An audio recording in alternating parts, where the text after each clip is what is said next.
Oke, kita mulai ya. Bismillahirrahmanirrahim. Assalamualaikum warahmatullahi wabarakatuh.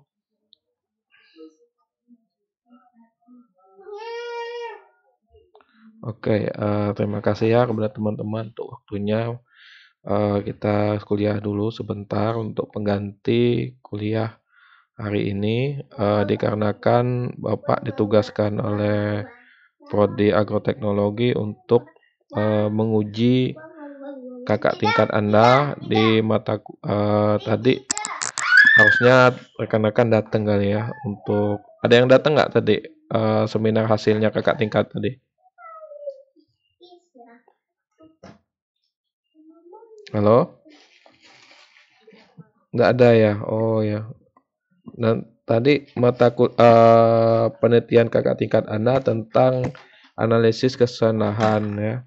Jadi itu cocok sebenarnya untuk rekan-rekan tadi hadir, jadi bisa menambah pengetahuan Anda tentang kesesuaian lahan. Apalagi nanti setelah UTS itu kita akan ada proyeknya itu tentang pembuatan peta kesesuaian lahan. Nah, itu cocok sebenarnya.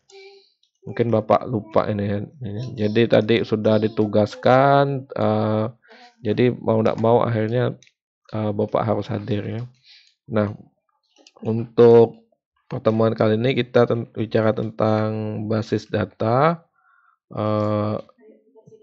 Jadi ini adalah bagian daripada data non spasial ataupun data aspasial yang merupakan bagian dari sistem informasi geografis. Jadi kemarin sistem informasi geografis Bapak terangkan memiliki jenis data spasial dan non spasial. Nah, data non spasialnya itu adalah data yang berupa tabulasi. Nah, data tabulasi tersebut itu terkoneksi dengan data spasial, data petanya. Nah, bagaimana kita menyusun basis datanya dan bagaimana sebuah koordinatnya bisa nyambung. Nah, ini juga nanti Bapak terangkan. Nah, untuk pemasukan data ke dalam sistem informasi geografis ada bermacam cara dengan peta dasar ataupun peta tematik, data sensus ya, berupa data atribut ataupun peta dan macam-macam. Ini berupa peta-peta yang biasanya digunakan di sistem informasi geografis ya, berupa peta. Nah, peta ini juga terhubung dengan atributnya ataupun data non spasialnya. Nah, kemudian data yang dikumpulkan oleh lembaga, swasta, pribadi, kemudian data non spasial berupa foto, sketsa atau diagram. Ini juga terhubung dengan data spasialnya. Nah, pemasukan data spasial dulu ataupun sekarang itu ada beberapa cara, tapi ada beberapa beberapa cara yang sekarang mulai ditinggalkan. Misalkan seperti ini menggunakan keyboard ya ataupun pengetikan.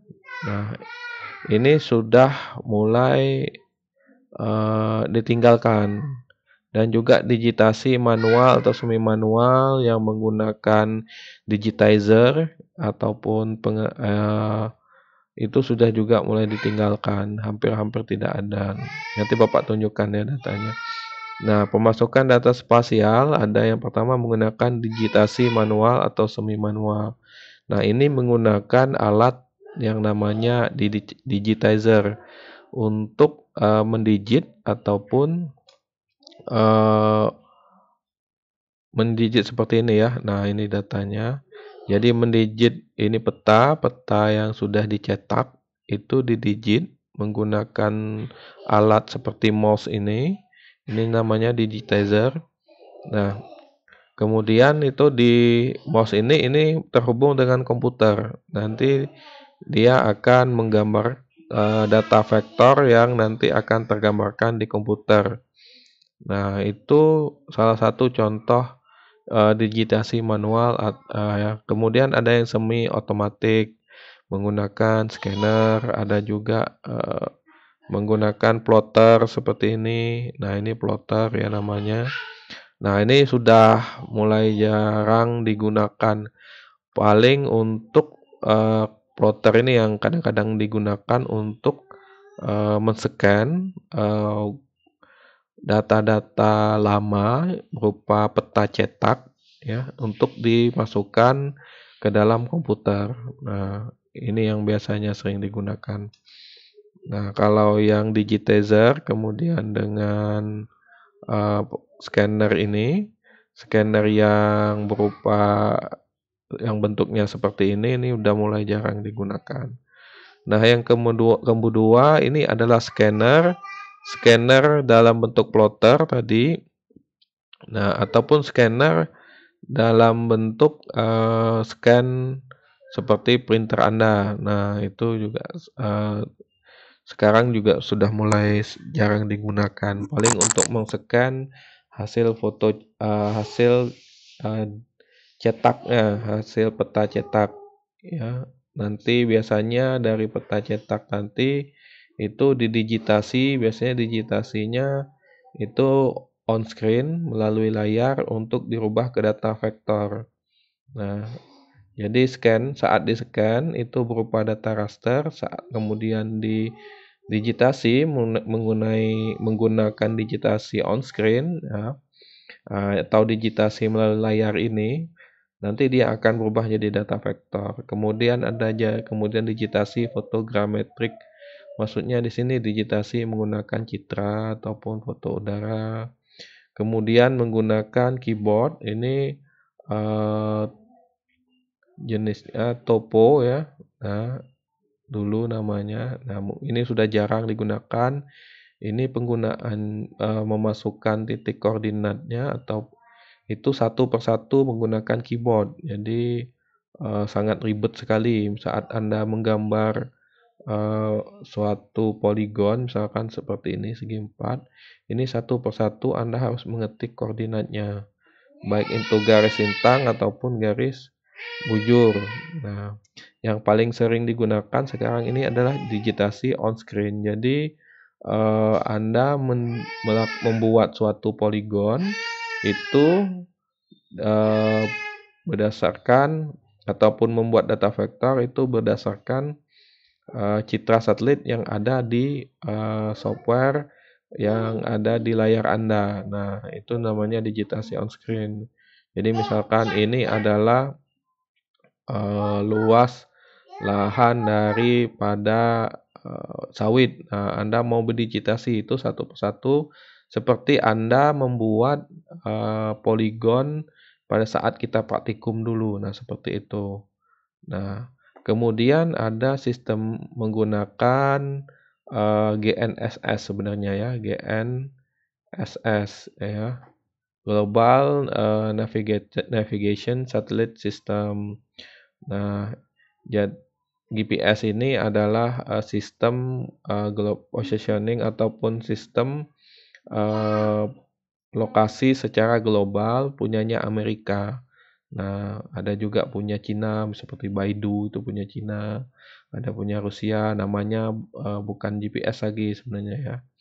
Nah, ini juga bisa menginput data ke dalam GIS atau SIG menggunakan GPS. Nah, dalam GNSS receiver atau GPS receiver itu datanya bisa dipindah ke dalam komputer Anda, kemudian itu bisa disimpan dalam bentuk data digital. Nah, ada juga konversi data digital lainnya, misalkan data digital berupa data format GDB ya. Anda mungkin jarang dengarnya ya GDB. Ini dari Esri juga, Geodatabase, dikonversi menjadi SHP, format SHP, format vektor ya, misalkan ini data vektor. Ataupun VCT formatnya, kalau di software seperti ini, Idrisi, itu menggunakan format VCT, data vektornya diubah ke SHP. Dan macam-macam, atau raster misalkan, itu RST kalau di dalam format software seperti Idrisi ataupun Tersat itu saat dikonversi menjadi TIFF ya.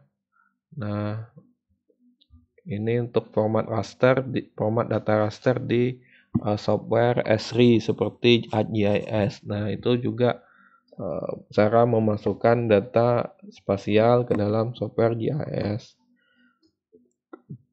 Kemudian selain menggunakan kita menggambar baik itu manual, semi manual ataupun otomatis, ya, Anda juga bisa melakukan pengisian data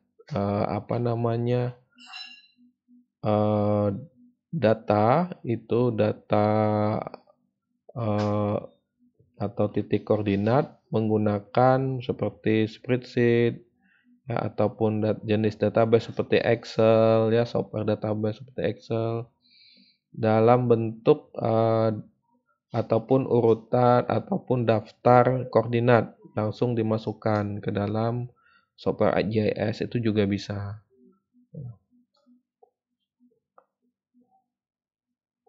Nah, ini hanya ini saja, Bapak lewatkan saja seperti perekaman atau penyiapan peta, perekaman koordinat peta, pengeditan pemasukan data atribut. Ini bisa dibilang teknologi lama ya. Kalau teknologi lama itu, jadi peta cetak itu karena mau dikonversi ke digital dalam bentuk data vektor, itu dimasukkan menggunakan digitizer, kemudian direkam koordinatnya titik per titik ya, seperti Anda mendigitasi on screen atau di layar. Nah, kemudian data atributnya Anda masukkan satu persatu. Nah, ini udah teknologi lama. Nah, kemudian pemasukan data menggunakan alat penyiam atau scanner itu bisa menggunakan nanti saat dimasukkan itu bentuknya data raster. Nah, yang sebab Pak katakan tadi bentuknya seperti ini. Nah, jadi pixel by pixel atau dalam bentuk grid ya.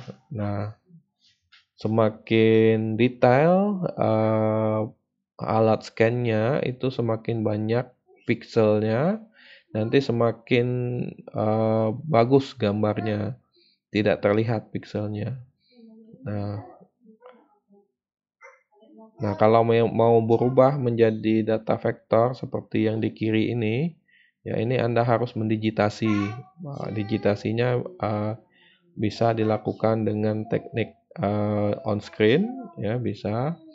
Rata-rata orang sekarang itu menggunakan on screen ya. Jadi peta yang berupa data raster itu didigitasi melalui on screen, atau hasil penyiaman ini dilakukan dengan secara otomatis. Jadi software itu bisa mengklasifikasi kemudian mengkonversinya ke dalam bentuk data vektor. Itu bisa ada yang namanya klasifikasi terbimbing atau supervise. Ada yang klasifikasi tidak terbimbing, unsupervised ya. Ada juga menggunakan metode segmentasi untuk mengkelompokkan kemudian mengkonversi ke dalam bentuk data vektor. Nah, ini yang fotogrametrik ya, digital. Ini on screen. Nah, dia seperti Anda mendigit ya seperti biasa, tetapi saat Anda memasukkan data raster ke dalam eh, ke dalam peta ya. Jadi ke dalam software. Nah, seperti ini contohnya, ini citra. Nah, citra ini harus diregistrasi terlebih dahulu ataupun dalam istilah software GIS-nya itu di georeferencing ya, ataupun di dalam istilah penginderaan jauh itu harus dikoreksi geometrinya ya. Nah, kadang-kadang citra di sini tidak memiliki koordinat. Jadi dia hanya bentuk data raster biasa seperti gambar. Nah, ini bisa kita masukkan ataupun kita digitasi seperti ini, seperti merah-merah seperti ini. Kotak-kotak ini dengan meregistrasi atau menggeoreferencing atau mengkoreksi geometrinya. Jadi ini kalau kita perbesar, nanti ada ketemu pikselnya, kemudian kita tandai di sini ini berapa koordinatnya, kemudian di lokasi di objek-objek tertentu di sini misalkan kita tandai, kita registrasi ya di sini ataupun di sini, yang mana kita sudah tahu koordinat di sini ya, nomor 1 ini yang nomor 2, nomor 3 dan nomor 4 ini adalah koordinatnya itu kita sudah tahu, sehingga data citra yang tadinya itu ataupun foto ini ya, foto udara ini yang tidak memiliki koordinat itu nanti akan terreferensi geografis atau memiliki koordinat, atau istilahnya terregistrasi ataupun terkoreksi secara geometri. Nah, baru Anda bisa melakukan digitasi on screen, sehingga data vektor yang Anda buat seperti ini itu terreferensi geografis. Jadi itu sesuai dengan koordinat di lapangan. Nah, kemudian ada yang melakukan papan ketik. Ini yang bukan topo ya, sorry, Kogo ya, Kogo. Itu ini adalah teknologi lama, ya, sudah jarang digunakan.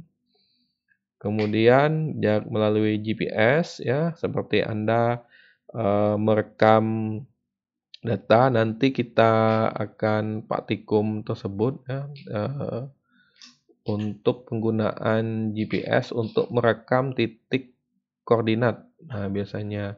Jadi, tapi penggunaannya itu Anda harus ke lapangan terlebih dahulu.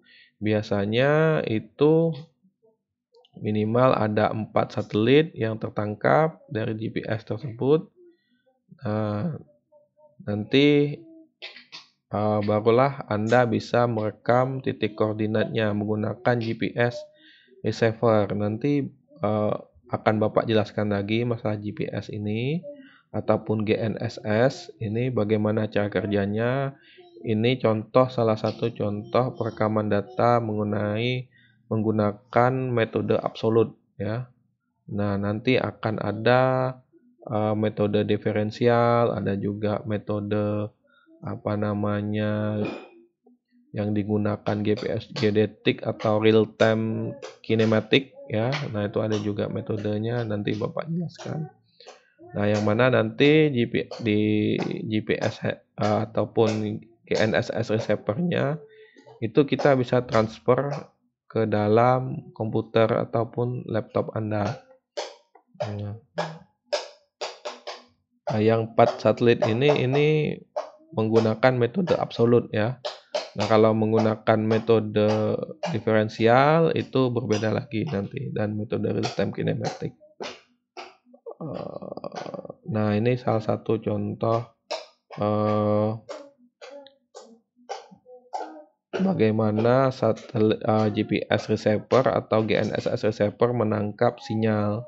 Nah, kalau satelitnya terlalu berdekatan seperti ini, dia GDOP-nya jelek ataupun nilai kepresisiannya itu jelek ya, geometri dilution of precisionnya, jadi delusi geometri akan presisinya itu jelek atau tidak presisi.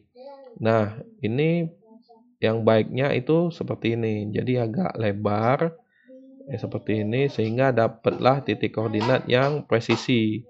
Nah, seperti ini presisinya bagus tapi terhalang ya, sinyalnya terhalang, visibility-nya jelek karena terhalang oleh batuan, bukit ataupun di sini ada apa namanya gedung ya.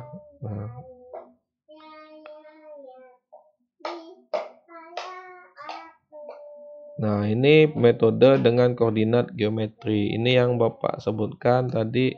Jadi Anda memasukkan data ini, data koordinat X, Y, kalau dalam bentuk UTM ya. Nah, kemudian di input daftar dari koordinat ini bisa Anda masukkan ke dalam software Anda. Nah, nanti dia akan timbul berupa titik ataupun akan tampil berupa titik. Namun ini tidak Bapak ajarkan karena pemadatan ataupun penggabungan mata kuliah. Jadi mau tidak mau setelah UTS ini Anda harus sudah melaksanakan kesesuaian lahan ya, praktikum kesesuaian lahan. Karena memang ini penggabungan mata kuliah ya. Nah, nanti hasilnya seperti ini. Jadi daftar daftar dari koordinat-koordinat ini yang berupa file Excel nanti akan muncul seperti ini, titik-titik seperti ini. Nah, ada juga data-data misalkan dari software AutoCAD, MapInfo, Surfer, data dari software-software yang lain banyak itu bisa kita konversi ke dalam software misalkan ArcGIS ya. Nah, ya, jadi di AutoCAD misalkan kalau MapInfo ini AutoCAD ini ya biasanya digunakan rekan-rekan Anda di jurusan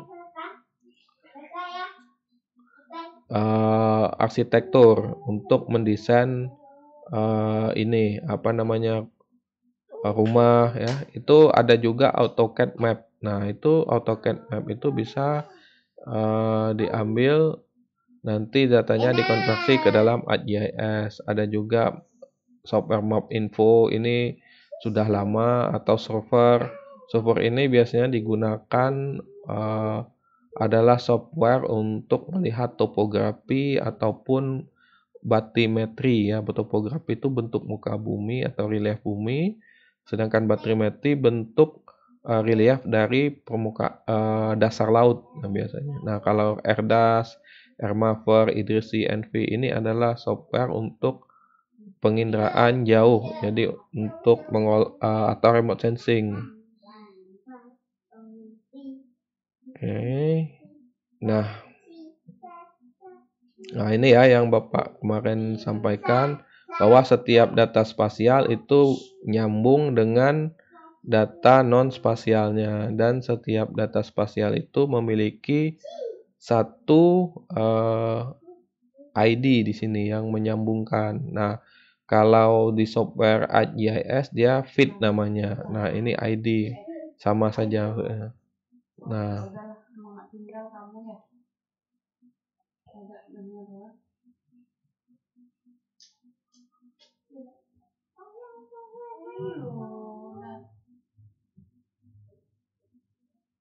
ada dalam pengolahan data atribut atau basis data ada macam-macam. Ada yang sifatnya flat seperti ini, kode, kemudian jadi ini untuk pengelolaan data-data yang sifatnya non spasial ya, non spasial ataupun data aspasial bisa Anda kelola seperti tabulasi seperti ini, sederhana. Atau berupa hierarki ya, hierarki misalkan zonasi 1, 2. Kemudian zonasi 1 ini adalah kodenya P1, ada P101, P104.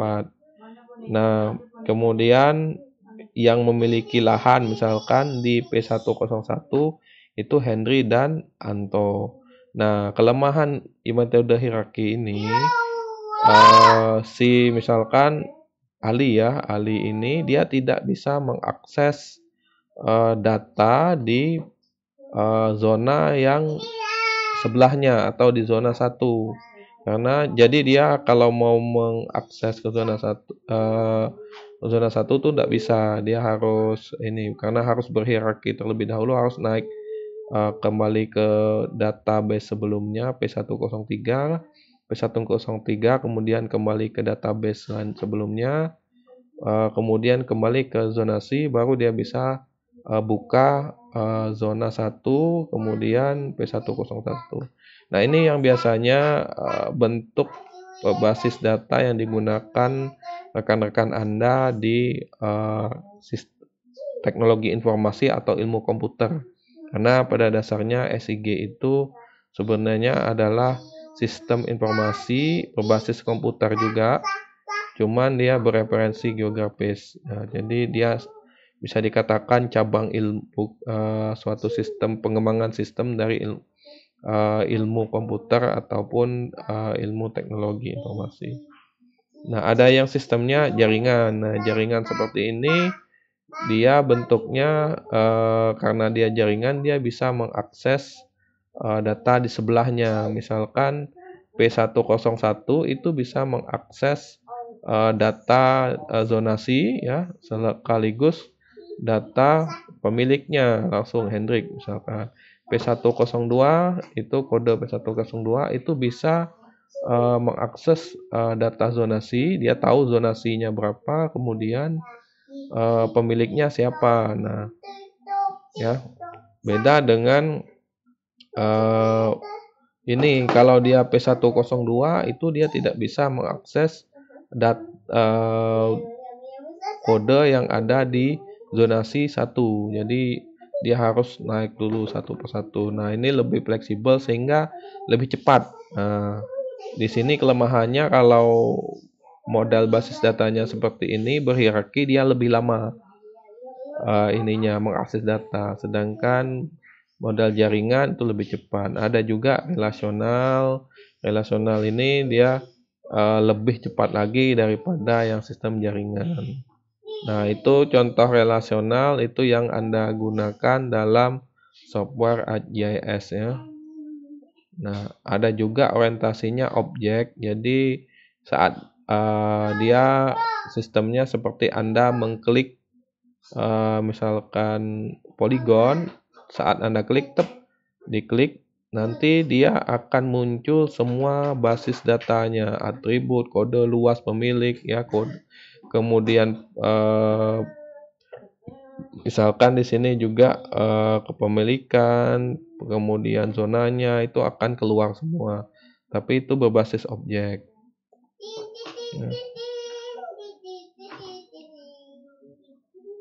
Nah, dalam pengelolaan data spasial itu bisa dibagi secara vertikal, horizontal, atau objek. Nah, vertikal seperti ini. Contohnya, misalkan ini peta Indonesia, itu dibaginya kalau horizontal tuh per wilayah. Misalkan ini wilayah barat, misalkan ini wilayah tengah, ya, ini wilayah timur. Nah, itu contoh horizontal. Ya. Ada juga vertikal. Vertikal ini per tematik. Misalkan contohnya data ini. Data ini dimensinya 0, 1, 2, 3. Tapi anggap saja ini 2 dimensi ya. Nah, itu dibuat per tema. Misalkan tema batas administrasi dipisahnya. Tema misalkan hidrologi untuk sungai, titik ya. Kemudian jalan seperti ini. Kemudian ada bukit ya.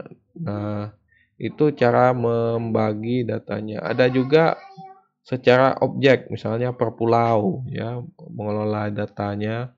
Jadi saat Anda menyimpan datanya itu Anda bagi-bagi misalkan per pulau atau per provinsi misalkan, itu juga bisa. Nah, contohnya seperti ini saat Anda mengklik, nah, datanya itu per kecamatan. Nah, ini query data, ya contoh query data itu ininya macam-macam ya, apa namanya, bisa dibilang sintaknya ya. Sintak ataupun perintah atau prompt-nya itu macam-macam tergantung dengan bahasa pemrograman. Karena ini menggunakan bahasa pemrograman JSON dan Python, dan juga apa namanya bahasa pemrograman dari virtual script kalau nggak salah, Visual Basic ya, Visual Basic. Jadi dia seperti ini sintaknya. Oke, mungkin itu untuk kuliah kali ini dari Bapak. Mungkin ada pertanyaan dari ya Allah.